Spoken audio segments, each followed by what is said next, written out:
Salavati është një mjet për përqendrimin dhe për të kujtuar i gjërat e harruara.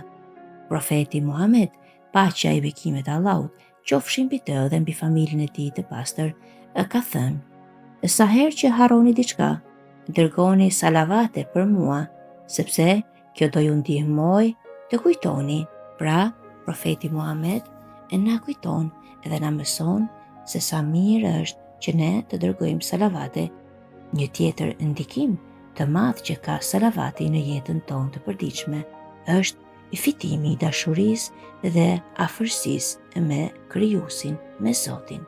Salavati është një rrugë dhe mënyrë për t'u afruar me Zotin dhe për të qenë i dashur pranë Tij dhe pranë profetit dhe Ehli Bejtit, paqja qoftë mbi ta.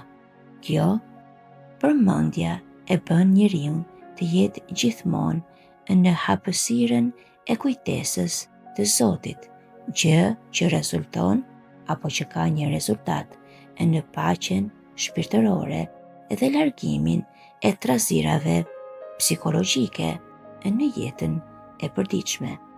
Pra, salavati na bën që ne të jemi të dashur tek Zoti dhe njëkohësisht të jemi të dashur tek profeti dhe Ehli Bejti, paqja qoftë mbi ta.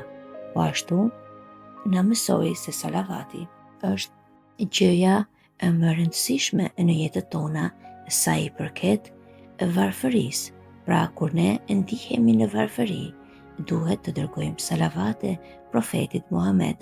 Në këtë mënyrë në qilet risku. Pra, profeti na këshilloi që nëse ne harrojmë, le të përmendim salavatet. Ne do kujtojmë atë çka kemi humbur. Edhe më e rëndësishmja nga të gjitha ishte fitimi i dashurisë së Krijuesit.